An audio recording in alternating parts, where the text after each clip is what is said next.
जय देवभूमि उत्तराखंड।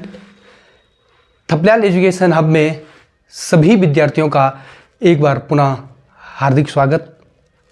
प्रिय विद्यार्थियों, आगामी यूकेपीएससी के द्वारा लोक सेवा आयोग के द्वारा नया सिलेबस जारी हुआ है, जिसमें से कि इन्होंने 10 से 15 नंबर का इसमें विज्ञान भी इन्होंने ऐड कर लिया है। थपलियाल एजुकेशन हब के द्वारा आज से और प्रत्येक शनिवार को आपको इसमें आपका जो विज्ञान का जो टॉपिक है और जो इंपॉर्टेंट और जो मोस्ट टॉपिक रहेगा वो आपका क्लियर कर लिया जाएगा। तो आओ आइए साथियों, हम देखते हैं। इसमें सबसे पहले हम आज डिस्कस करेंगे विटामिन के बारे में। जो ये विटामिन जो शब्द है, इसको सबसे पहले फंक साइंटिस्ट थे। फंक साइंटिस्ट ने इसे सबसे पहले डिस्कवर किया था और विटामिन को 2 भागों में बांटा। इसका जो क्लासिफिकेशन है, जो विटामिन है, इसको जो वर्गीकरण है, इसको 2 भागों में इन्होंने वर्गीकरण किया। एक किया इन्होंने वसा में घुलनशील विटामिन, दूसरा है जल में घुलनशील विटामिन। यानी कि बोले भैया fat soluble vitamin and water soluble vitamin. अगर हम फैट सॉल्युबल विटामिन की बात करेंगे तो जो ये फैट सॉल्युबल जो विटामिन है, विटामिन ए हो गया, विटामिन डी हो गया, विटामिन ई हो गया एंड विटामिन के हो गया। ध्यान से देखेंगे एक बार। जो ये वसा में घुलनशील विटामिन है, फैट सॉल्युबल जो विटामिन है, vitamin A, vitamin D, vitamin E and vitamin के। और जो ये जल में घुलनशील विटामिन है यानी वाटर सॉल्युबल विटामिन है, ये क्या है? बी एंड सी। और भैया एक सवाल आपको और क्लियर करा दूं यहाँ पे कि जितने भी वसा में घुलनशील विटामिन होंगे वो हमेशा हमारे यकृत में यानी कि लीवर में स्टोर रहते हैं, और जो जल में घुलनशील विटामिन है यानी कि जो वाटर सॉल्युबल जो विटामिन है वो हमेशा यूरिन के साथ यानी कि मूत्र के साथ क्या हो जाते हैं? उत्सर्जित हो जाते हैं, बाहर आ जाते हैं। तो इनको हम थोड़ा सा डिस्कस कर लेते हैं। और एक चीज मैं आपको और बता दूं कि हम केवल इंपॉर्टेंट पढ़ेंगे, ज्यादा डीप नहीं करेंगे, क्योंकि यूकेपीएससी यानी लोक सेवा आयोग जो सवाल बनाएगा वो बहुत ही नॉर्मल और कॉन्सेप्ट बेस्ड क्वेश्चन बनाएगा।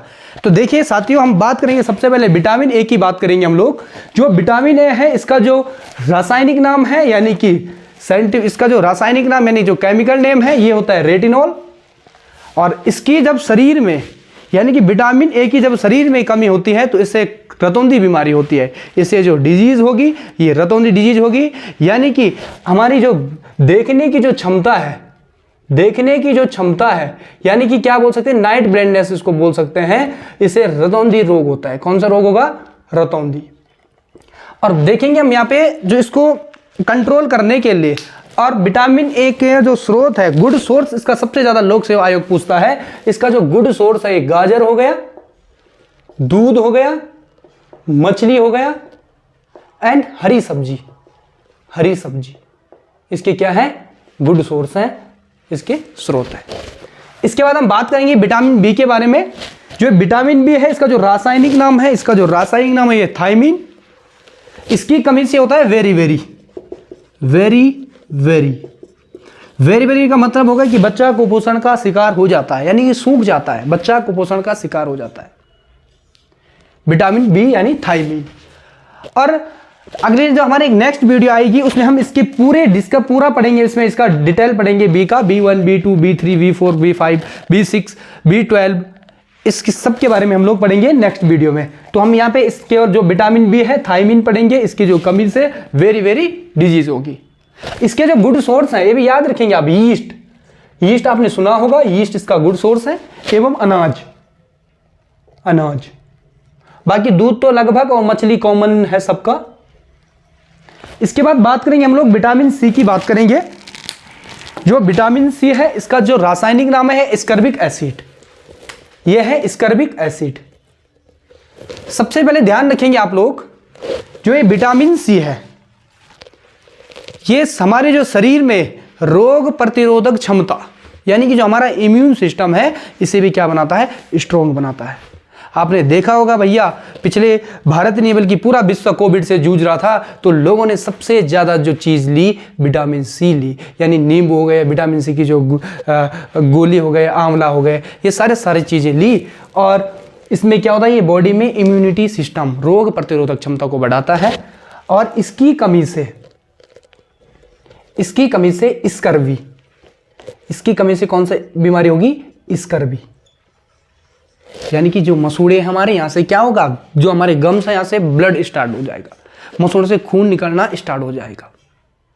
इसके जो गुड सोर्स है, जितने भी खट्टे पदार्थ हैं, जितने भी खट्टे पदार्थ हैं, ये सब क्या है इसके गुड सोर्स है। इसके बाद बात करेंगे भैया हम विटामिन डी के बारे में। जो ये विटामिन डी है ये होता है कैल्सीफेरॉल, इसका रासायनिक नाम है। वो इसका जो गुड सोर्स है ये होता है सूर्य का प्रकाश, सनलाइट। और आप लोग ध्यान रखेंगे सनलाइट में ओनली जो मॉर्निंग का जो 2 घंटे का जो प्रकाश होगा सुबह का, यानी सूर्य उदय से लेकर 2 घंटे तक का जो प्रकाश होगा उसमें विटामिन डी प्रेजेंट होगा। बाद बाकी उसमें यूवी रे आ जाती है, अल्ट्रावायलेट रे आ जाती है, जिसके कारण से विटामिन डी उसमें प्रेजेंट नहीं रहता है। और जो ये विटामिन डी है इसको हमेशा लिया जाता है वर्टिकल कॉलम से, पीछे से, नंगी पीठ से पीछे से लिया जाता है। अगर माना विटामिन डी की कमी हो गई तो जो हमारी हड्डियां होती है, जो बोन होती है, ये भंगूर हो जाती है, दर्द होना स्टार्ट हो जाता है। ये घुटने हो गए, जितने भी ज्वाइंट्स चीज़ें हैं, इनमें क्या हो जाता है, जब विटामिन डी की कमी होती है इसमें दर्द होना स्टार्ट हो जाता है। इसका भी जो गुड सोर्स है, जितनी भी कैल्शियम वाली जो चीज़ें हैं, इसका गुड सोर्स है, सबसे गुड सोर्स तो इसका सूर्य का प्रकाश है, सनलाइट है, सूर्य का प्रकाश। और दूध हो गया, दूध में प्रेजेंट होता है, मछली में प्रेजेंट है विटामिन डी। इसके बाद बात करेंगे हम विटामिन ई के बारे में। इसको बोलते हैं टेकोफेरोल, इसका रासायनिक नाम टेकोफेरोल है। जो विटामिन डी है, ई है, टेकोफेरोल है, इससे क्या होता है, शरीर में जनन क्षमता, रिप्रोडक्टिव पावर, जो बॉडी में जो रिप्रोडक्टिव पावर होती है, जो सेक्स पावर होती है, ये क्या हो जाती है, बहुत कम हो जाती है विटामिन ई के कारण से। जो टेकोफेरोल है इसका जो गुड सोर्स है, इसका गुड सोर्स धान हो गया, पपीता हो गया, अमरूद हो गए, ये सारे क्या है इसके गुड सोर्स। इसके बाद लास्ट बात करेंगे लोग विटामिन के की।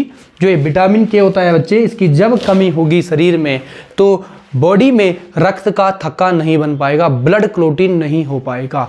और ध्यान रखेंगे भैया, सबसे पहले जो इसमें जो रक्त का थक्का है, जो इसमें एक डिजीज़ का नाम बताऊंगा मैं आपको, जो जेनेटिक डिसऑर्डर है, हीमोफीलिया डिजीज़ का नाम आपने सुना होगा। जो हीमोफीलिया डिजीज़ है, सबसे पहले महारानी विक्टोरिया, जो कि इंग्लैंड की महारानी, सबसे पहले इसके वंशज में ये डिजीज़ पाई गई, हीमोफीलिया। इसमें क्या है, रक्त का थक्का नहीं बन पाएगा, ब्लड क्लोट नहीं हो पाएगा। अगर माना कहीं पे कट गया तो रक्त रुकेगा नहीं, वो फ्लो करते रहेगा, एक समय ऐसा आएगा कि आदमी की मृत्यु भी हो सकती है। तो ये था हमारा विटामिन। यहां से क्वेश्चन बनेगा, एक ज्यादा आपको लंबा नहीं खींचूंगा। सवाल एक बनेगा कि विटामिन को डिस्कवर किसने किया था। सबसे पहले फंक ने इसको डिस्कवर किया था 1913-11 में। इसको 2 पार्ट्स में इसका क्लासिफिकेशन किया गया है, वसा में घुलनशील विटामिन, जल में घुलनशील विटामिन। जो वसा में है आपके सामने है ADEK, याद रखेंगे ADEK, और जो जल में है BC। बात करता मैं BC जल में है, और ध्यान रखेंगे जो जल में है वो यूरिन के साथ बाहर आएगा, स्टोर नहीं रहेगा। और जो वसा में घुलनशील है ADEK, ये लीवर में, हमारे लीवर में स्टोर रहेगा। सवाल बनाता है यूकेपीएससी कि निम्नलिखित में से यकृत में संचित विटामिन कौन सा है। दे देगा ऑप्शन में, इनको दे देगा ए दे देगा, बी दे देगा, सी देगा और डी देगा, कोई नहीं, इनमें से कोई नहीं। तो आपके सामने अंकित है, आप बता सकते हैं लीवर में कौन सा, ये अभी बताया आपको ये चीज़ें।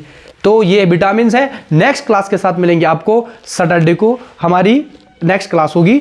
और प्रत्येक शनिवार को थपलियाल एजुकेशन हब में अब विज्ञान की जो भी जितने भी टॉपिक रहेंगे आपके सिलेबस में, उसको आपका पूरा क्लियर कर दिया जाएगा। और बाद बाकी आपका हॉर्टिकल्चर आने वाला है।